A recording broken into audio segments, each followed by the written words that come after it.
that's true. Naked Palpatine. Oh, you pick that one. Fresh out of the clone tank, nude Palpatine is my Well, that's the first thing I think of when you say Dark Empire Palpatine.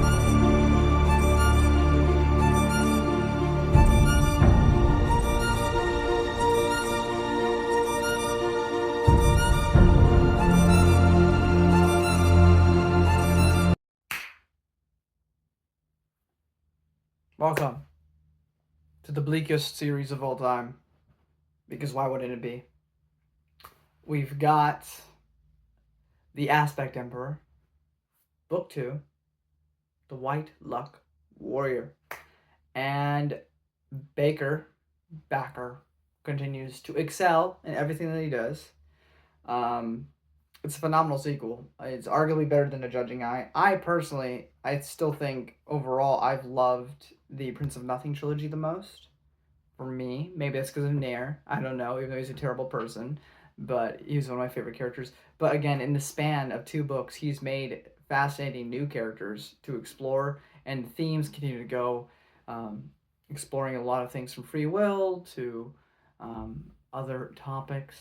And a whole bunch of stuff goes down in this book that's really, oh man, there's a big scene between 3 characters, and I think most people who've ever read this book know what I'm talking about, and that was some peak fiction if I've ever seen any. But it's just so bleak, and it's very, very unhappy. There's nobody to truly root for in the series. I mean, there's people I like more than others, but it's just an unhappy time all around. But I'm definitely enjoying what's going on in this series. Like, what do you do after the Prince of Nothing? And it could really go anywhere, right? And I feel like this series did the best possible thing it possibly could have done, being a sequel to a previous trilogy and continuing off of that. And we still have 2 more books to go. So, like, there's so much to happen. But I really loved Camien's plot with Mimara and Cleric and all those scalp hunters, along with everything back in Momus with, Mathanet and Esmanet and Calamos and Inrelatis. Even to the stuff going on in the Great Ordeal with Sorwheel and getting more of Surwa, Kellis' Dar in this book, along with his adopted son, Moangus. So I think there's a lot of great stuff here, a lot of great new characters. I mean, Surwa was kind of in the last book, so was Moangus, but like they really are characters here, and I'm excited to see where their story leads them.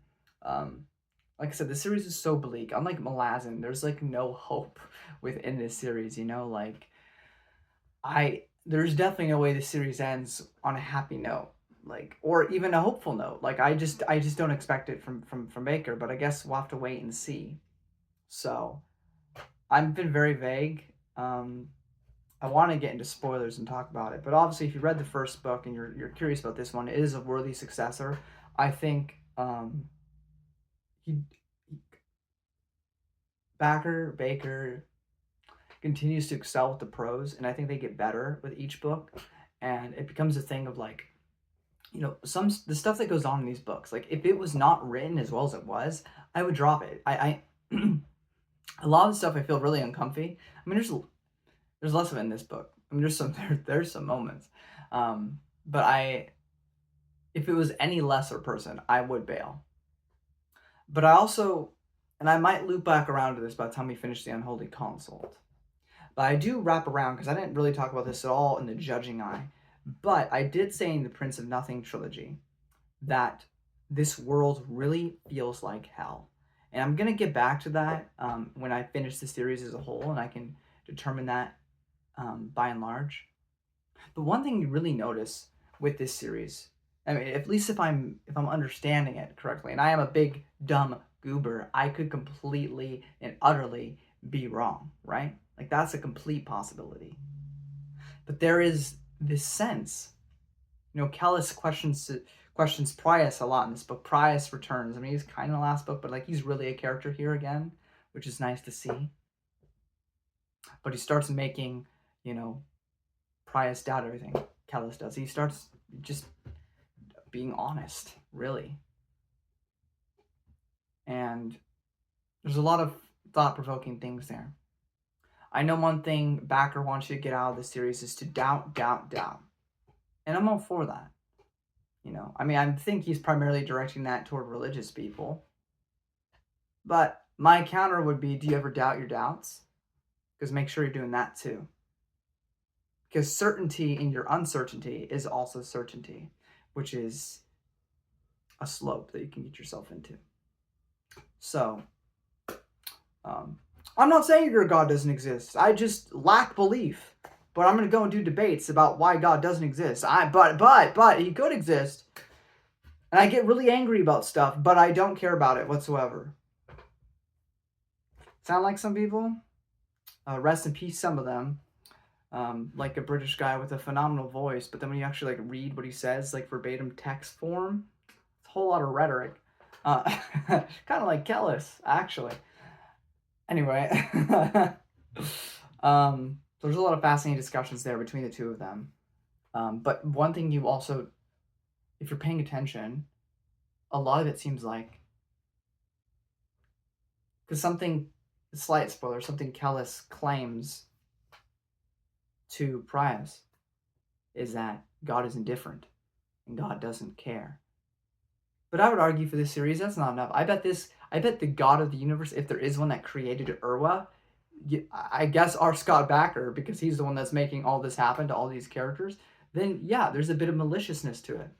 It's actually like negative, not even just neutral. But also, in terms of doubting our doubts here, just to be abundantly clear, saying God doesn't exist, which is fine, that's a belief in of itself. Or believing even if he does, he doesn't give a shit about what we do, are both excuses. Just as much as a religious person makes an excuse by saying God does exist. Because the lack of belief, or the belief that if God does exist, he doesn't give a shit about you, frees you to do whatever you please. Nobody likes to be told what to do, because everybody wants to be their own God. But then if no free will exists, then you're not even free to do that.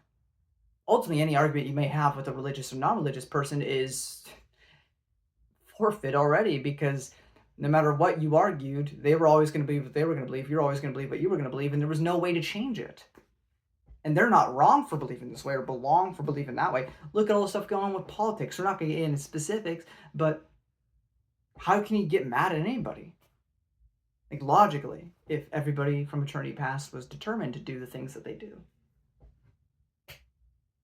Like, how can they be held accountable if they didn't have choice? The reason we get mad at people, the reason we hold people accountable, the reason, we get upset, whether it be religion, politics, family member drama, friendship drama, whatever, stems from the fact that you believe that whoever has wronged you could have done otherwise. But if that's not true, if they were forced from eternity past, then in a sense they are the victim. Just some food for thought, since we're talking about themes here. I know that's a big one. I'll get into some spoilers of some more specifics, specifically a Kamian's section, but I think it's fascinating. Like I said, I have made no qualms about it on this channel. I've been abundantly clear about my stance on certain things. Where I stand is that I am a religious person. But I read series like this specifically because I don't want to be in a bubble. I want to be challenged. I want my beliefs challenged. And either I'll fall away because I believe in something false, or I will feel greater resolve and greater strength in what I believe. And I think that's important for every believer to do. I do think we should doubt. But we should also doubt our doubts. I didn't say anything about what the book was about. I was mainly going to themes, which I'm feeling trickled here, and I feel like I'm going to be hit even harder in the next two. But ultimately, we follow the three arcs, from Akamian and Mamara and their whole trek to try to stop, Kellis in some fashion, to the great ordeal with Sorwheel and 3 of Kellis's children and Prius, and stuff back in the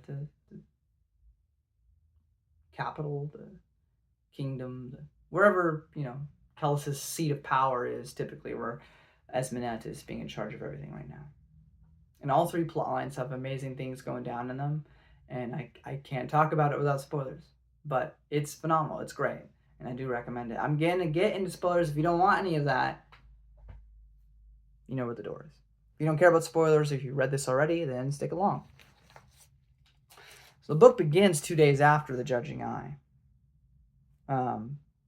I just wrote down some names. Ultimately, I don't think they matter too much, but we had Charampa of Singalat, Tzing of Jekaya, and Tineret Akunahir. I'm butchering the name, but he's from the Skelvendi tribe.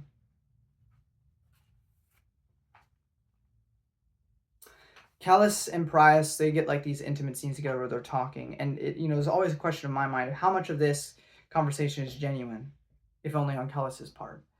I don't know. What reason does Kellis have to lie? But then everything he does is manipulation. So I truly don't know. There is a part of me that thinks he is being a bit honest here with a lot of stuff he says, just because at this point he has everything, so why even bother hiding it? Everybody under his thumb is under his thumb, and no matter how much he says stuff, they can't be swayed away. So, whatever. But, we'll get more on that. There's more scenes with him. Interesting, there's an observation made that only demons ask for sacrifice. And while Kellis claims he would never ask for people to sacrifice for him, I know that is abundantly false. So is he a demon? Does he work for demons? I don't really think he works for demons, but I know that Kellis is not above having people sacrifice for him. I don't think it was that important, but nice little details that Prius, and again, this is something that didn't really require Kellis's influence, so this is something that just happened between 2 people. But Prius found love, he found a lady, he had kids, and he named one of them Zinimus, which, if you remember from the previous series, you know why that is sweet. One sweet little thing amongst this darkness is that Prius would do that, and I appreciate that, and I appreciate that Backer did that. We also learn that Surwa is the most powerful witch in the world. I mean, it makes sense. She's the daughter of Kellis. We also learned that the Judging Eye is meant to give birth to the unborn. So, whoever has a Judging Eye, which is Mimara, they are cursed to not be able to bear whatever child they get. But right by the end of the book, we know that she's pregnant, or at least so she claims, with a Canaan's child, which I guess means the child's destined to die. One thing, I don't know, I could be completely wrong. Is the No God whispering to Kelamos, the youngest child of Esmenet?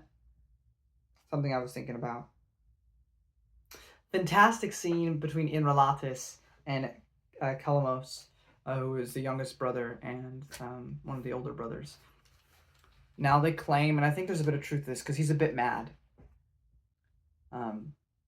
But he was imperfect, because it seems like he has the vast and infinite knowledge that Kellis has. He has the persuasion, same as Kellis has, like all Denuane have. But, and I think it's true, that Kellis just doesn't have a heart. He doesn't really feel remorse. He doesn't empathize with people, ever. So he's able to make calculations that may be the most logical, but may not be the most moral, because it's all numbers. But the claim is that Inralatis feels everything because he does have his mother's heart. I mean, if you know what Kellis knows, but you have morality, but you're a decent person, wouldn't you go insane? I mean, he's not a decent person by the time we meet this guy, but he's kind of insane, and yet there's so much truth within him too. So, It's also a question of whether or not he actually loved his mother. I assume there was a part of him that did. I mean, you said all that hurtful stuff to her in the book, and you wonder, like, man, this guy must not care about her at all. But I think it's... We'll get to a later scene, but I think he was definitely suicidal. And he wanted to push his mother away. But I'm going to my phone real quick, my other phone. And we have a little splurge. No, love is simple, Mimara. Something hooked his voice while saying this. Something like weak eyes and a burning throat. At least no love worth the name. But nothing, he said. Far too many of us confuse complexity for impurity, or even pollution. Far too many of us mourn what we should celebrate as a result. Life is unruly, Mimara. Only tyrants and fools think otherwise.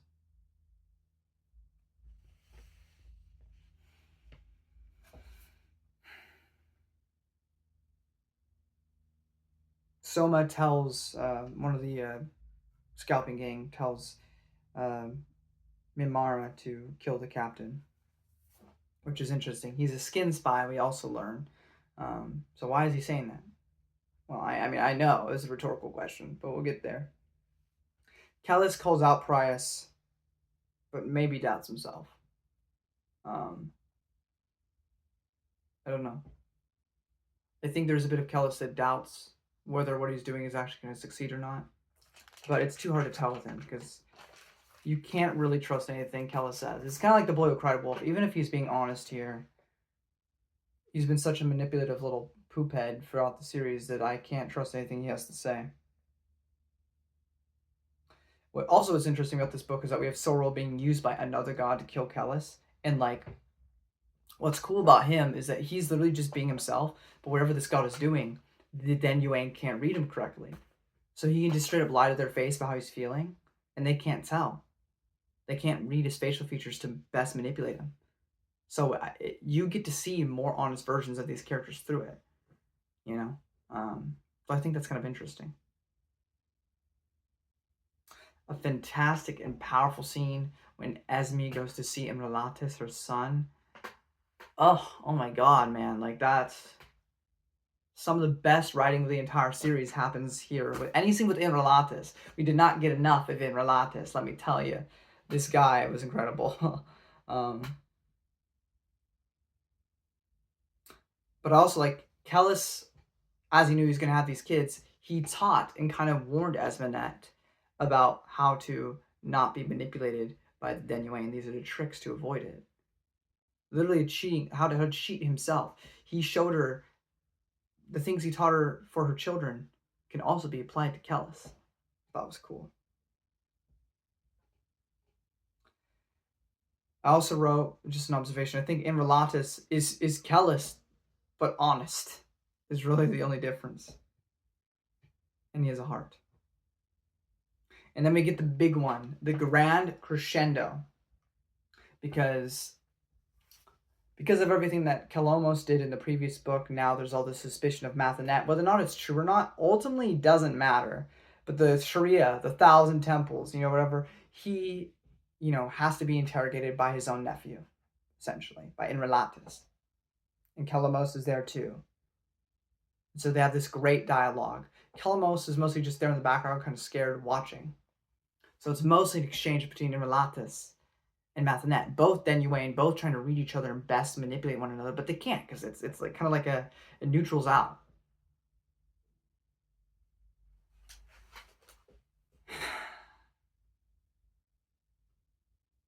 And they have a great exchange. It's probably the most honest we've got to see Den Yuan characters be. You don't have to worry about manipulation. I mean, there is manipulation on like a Game of Thrones type of level, but you don't have to worry about like how much of this is like they are being their complete and honest selves in this scene for like the first time ever. We truly see them for them. But ultimately, I don't know why Imralatis did what he did. I don't know if it's to help his brother, what his ultimate game plan here is, but part of him definitely didn't want to die. And he got himself in a situation where Mathenet would kill him. Which, of course, makes Esme be on a bloodlust for him. And he kind of messes with Esme for a bit. You know, he works a lot harder on her with the Denuane abilities, and it does work. But what he didn't know, well, because he goes away for a bit. Esme later finds him, sorry. He kind of runs off. None of the guards can attack him because he tells them no. And they just can't because he's a Denuane. She hires an assassin. White Luck Warrior. And then she gets kind of under his spell, you know. Now she's like, oh, Kellis is horrible. Mathanet, oh, yes, please. I'll anything with you. Oh, yes. Oh, I hate the Denuane so much. But thankfully, before she had been corrupted or whatever, she had to ask for a hitman, and so they go and kill the Sharia, dead and gone. In Relatus, literally only really met on this book, gone. Mathanet, who we barely had anything to go off of in the original trilogy, and only had one book previous with this, gone too. All gone. Awesome. But hands down, the best scene of the entire book, and maybe the whole series, is the scene between Imrelatus, Mathanet, and Kalomos. There's this huge battle going on, a great ordeal, and Zaranga basically pledges himself to Sorwheel.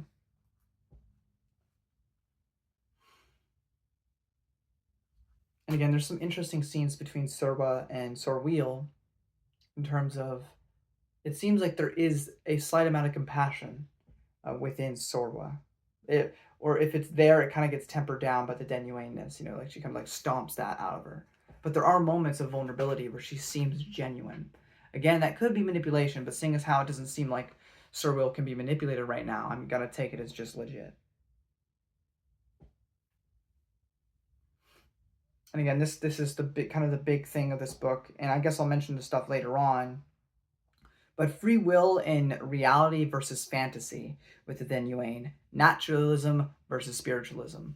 And I'll also bring up the point later that we later learn on that the gang that Akamian and Mimara are traveling with actually are diehard zealots to Kellis. They actually work for Kellis, and Kellis knew his old friend. He knew how Akamian thinks and acts. He knew, given the right circumstances and the right proponents and the right things moved in the right place, that Akamian would do one thing.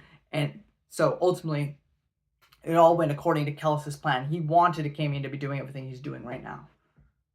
So he was played like a fiddle. He played us like a damn fiddle! If you're a Metal Gear Solid fan, you'd understand. Anyway, that's the ADHD in me. I apologize. But here's the thing you have to understand. Okay, I'll use an analogy that a lot of people have used when it comes to like a monotheistic God and us, like in reality, like if a God is to exist. How can free will exist if God knows from eternity past all the decisions you would make? Okay, so it's not perfect, it's an analogy, but imagine, I hate sports, so this really doesn't apply to me, so you know, somebody else came up with it. But, so, you really love football, but you got work, you don't have time to go and watch it, you know, you got a weird work hours, you work in the evening, whatever, so you can't watch it, but you record it on TV so you can watch it later. I know, right, this is the point in time we got streaming services, you don't even need to do that. Regardless, you know, you have it saved for later, right? You don't know the outcome, but the game is already basically happening while you're at work. And you're about to get off work, you're about to drive your car to go home, and gosh dang it, one of your coworkers tells you the complete thing, tells you the whole outcome, who won, who lost, some of the highlights. You now go to watch the game at home, already knowing the outcome, already knowing the decisions a lot of the team would make because you heard it from your coworker. I'd be pissed off too, I know. I mean, I don't like sports, but in general, I'd be upset about something like that. But because you have foreknowledge about what's going to happen in that game, does any of the decisions they make whilst in the game, is that not free? Why is it a lack of freedom simply because you have foreknowledge of it? You didn't make them make any of those plays. They did that of their own volition. You just know the outcome. So I don't think that knowledge is necessarily subversive of freedom. And so while Kellis may have an expert mind to know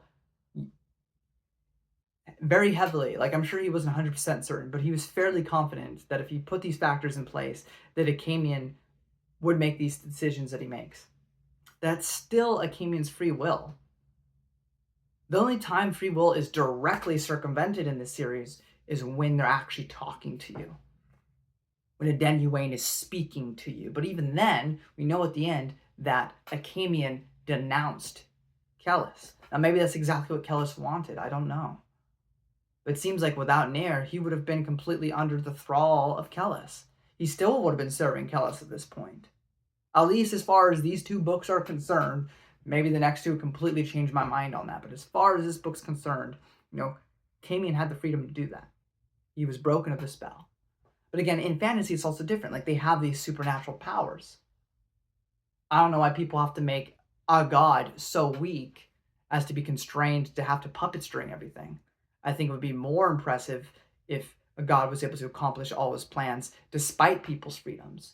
It actually shows weakness that Kellis has to control everyone in order to get his way. If he's able to get his way regardless of what people choose to do, if he's able to work any decision made into his good, into his benefit, then that's the true power. That's greater power. Sorry. That's true and greater power. And so I've never thought that this debate is a real controversial, complicated thing. I think it's a slippery slope to talk about determinism or a lack of freedom, because a lack of freedom means a lack of accountability, and I refuse to do that. Maybe it's just like a moral stance, maybe it's a strong thing in me, but a rapist should face time in prison because they chose an act. Because you can't get out of this. This is the logical step, that if you're going down the rabbit trail, and this, you don't even have to be religious, you can be an atheistic determinist, based on evolution or whatever. You come up with all these things. But it is inevitable rabbit trail of the moment you say that, the moment you capitulate that as an argument, then you must concede that no one's choices are their own, in which case everyone is a victim. In which case, how can you jail someone for something that they had no choice? They had no other ability to do otherwise. They were always meant to do that. They had no other option. Therefore, putting somebody like that in prison would be morally unacceptable because they couldn't have done otherwise. They are a victim. But we don't do that. We don't live our lives that way, do we? None of us do. Even the most hard determinist will stop being deterministic the moment somebody wrongs them. Try it. Like, cut somebody off on traffic and see how long they go, oh, well, they couldn't have done otherwise. It just doesn't happen. It's unsustainable. It's a contradictory, it's an oxymoron of a belief system to believe that, religious or otherwise, because there's religious people who are determinists and there are atheists who are determinists. Both of them I find silly. Now, I'm willing to engage with it, talk about it, explore it, to maybe be proven wrong. But again, how could I be proven wrong? If I accept the premise, I was always determined to accept the premise. If I don't accept the premise, I was always determined to not accept the premise. So regardless, any debate you have from this entire discussion I'm having now with all of you about this book, there was no, like, if you think completely opposite, like, man, this guy is so stupid and so wrong, you were determined to think that way. There is no other way for you to think. There is no convincing people that you're wrong or right or this or that. There's no point in having a dialogue or discussion because your mind is already decided. There is no way for you to think otherwise. There's no way of changing one's mind. And that is just silly. When you get down to the nitty-gritty, it's just silly. So it's never been something that's truly bothered me. Am I certain that free will exists? No. But philosophically, the problems that arise from it not existing are too great. And also, our conscious experience is just freedom. Now, I think it was atheists who once said extraordinary claims require extraordinary evidence. So if I'm going to believe that I lack freedom, then I'm going to need some greater proof. Because when my everyday experience is choice after choice after choice, and that I could have made a different decision, that puts all the accountability on me and that I can either be better or worse. But if freedom doesn't exist, I can't do otherwise. So why worry about it? But that's my thesis on the state of free will. I believe we have libertarian free will, and that everybody can be held accountable to their own actions, and that we can be different. Environment and nurture and all that stuff does influence you, but just because you were brought up a certain way doesn't mean you have to stay that way. It's an excuse. It just is. You can always decide to be better. You can always decide to change if you're doing badly. You don't have to be one thing. You know? I believe that. And I do believe you should think that too. But, you know, maybe I don't change your mind. Maybe I do. Or maybe it doesn't matter in the end, because whatever you decide, it was decided for you long before you existed. Who knows? But I'm going to go with libertarian free will till significant evidence provides otherwise. That scientifically, philosophically goes against our everyday experience. Akamian dreams of now Koiti, who is another Enisaurimbor. We also get this big reveal. And also, I don't know if this is something that Kellis has accounted for, because Kellis is trying to get this ancient no-man king, Nilgicus, to join him and help him. I don't know if he actually knows this or not. He might, because he's with Akamian and the gang, and he knew about the gang. He used them to get to Akamian. But I feel like Cleric is this kind of like outlier piece that I mean, I'm sure I'll learn in the next 2 books. I don't know if Kellis accounted for that or not. But Cleric is Nilgicus. Not that it matters, he's going to be dead by the end of this book. Let me go back to my phone real quick.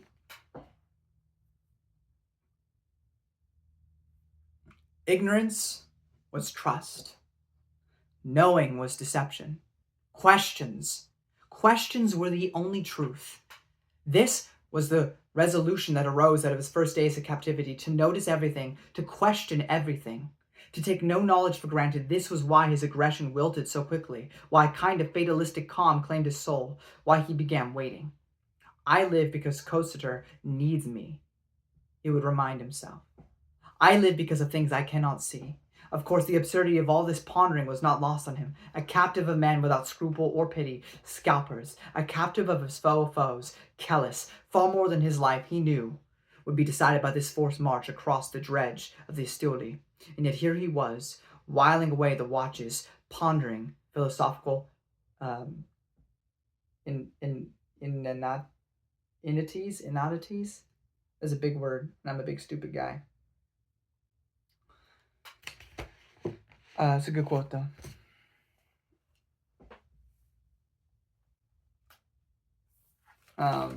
Kellis also admits that he doesn't love, that it is beneath a god to love. And to that I say, love is the greatest thing in the world. And people have different ideas of what that means. And again, I'm not going to be a preacher, but I think love is one of the most important things we have. And I think if we're going to claim to be a god, it kind of requires love and self-sacrifice. I don't think a god would be beneath that. I think a god would be intrinsically linked to that.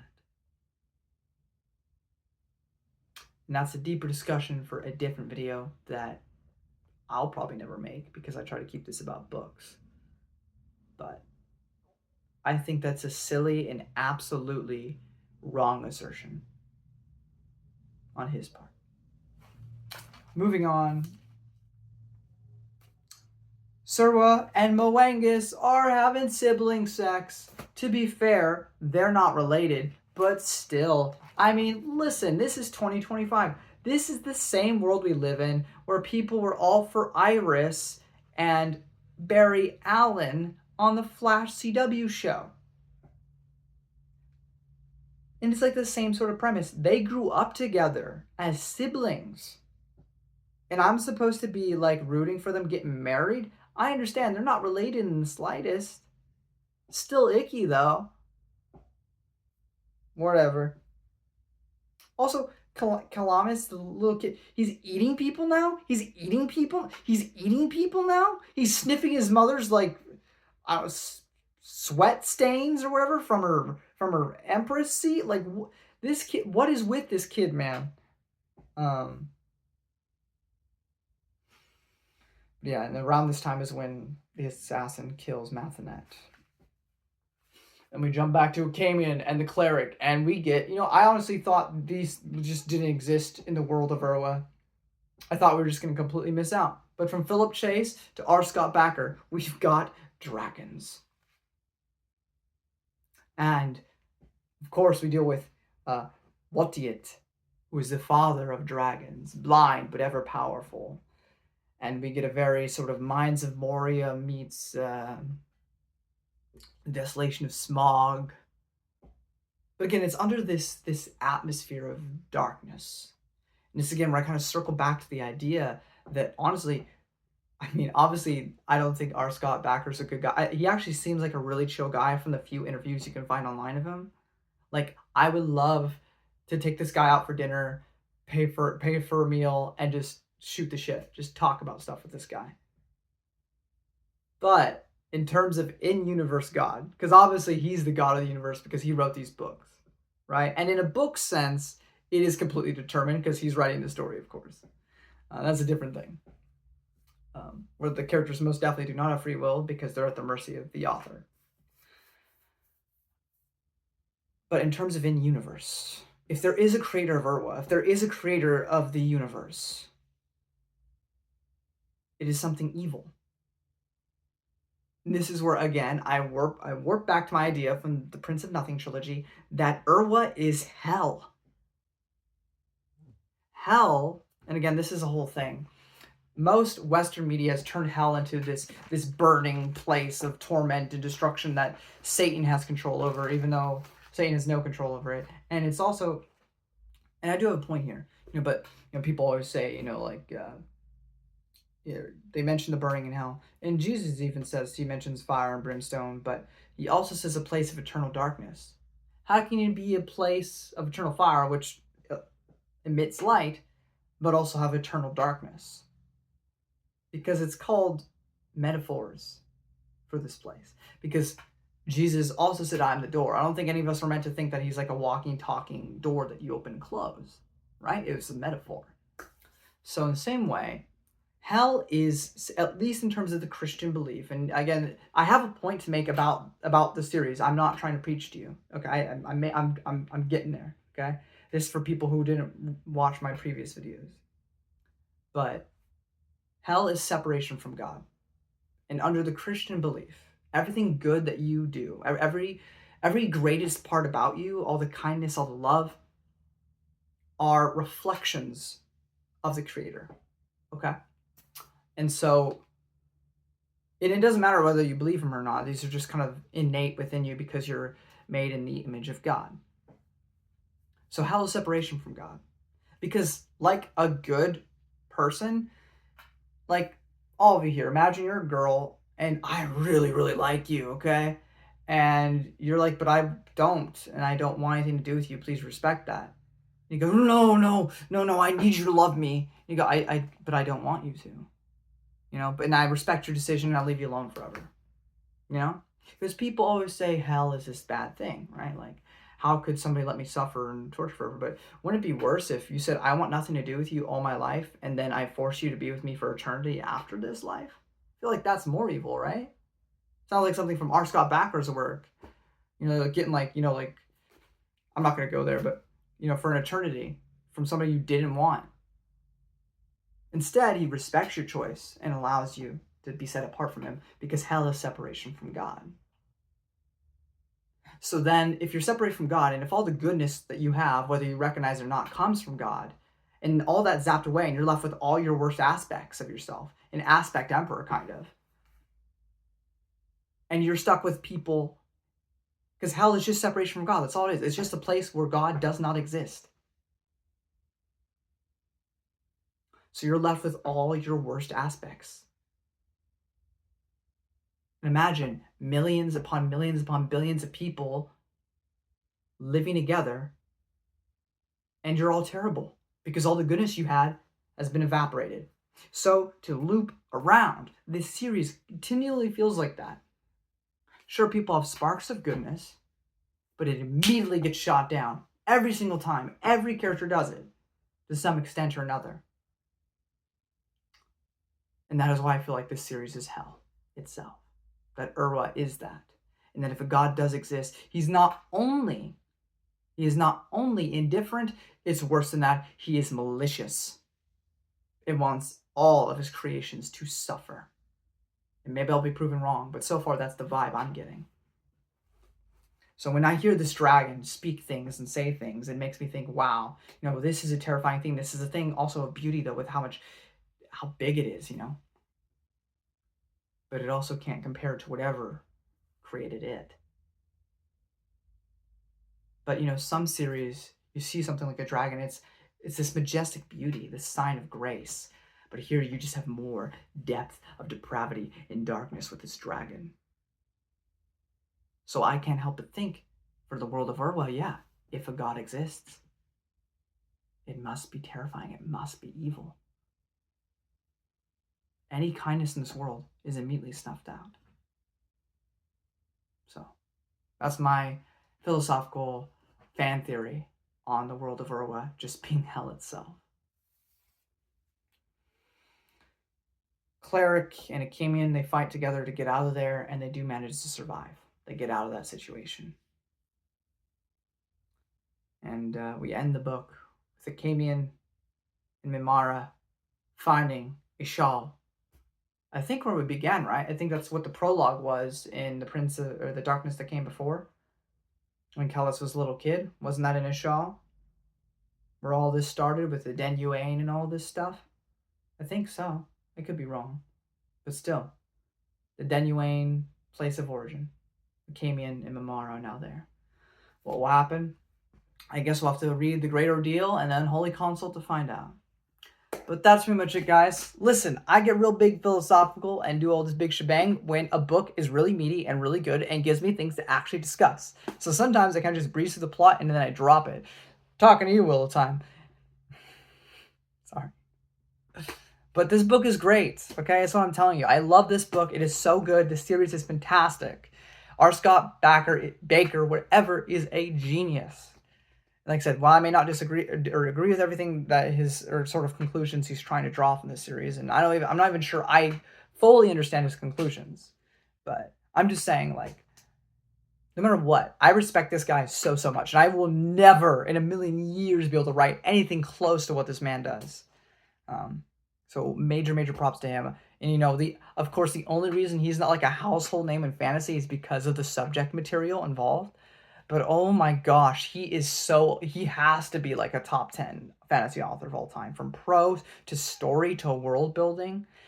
Bro is one of the few unmatched. Only matched by the greats of the greats. But again, the subject matter, I think, kind of hinders his popularity.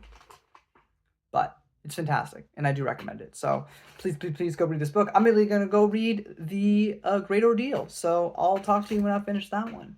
Till then, guys.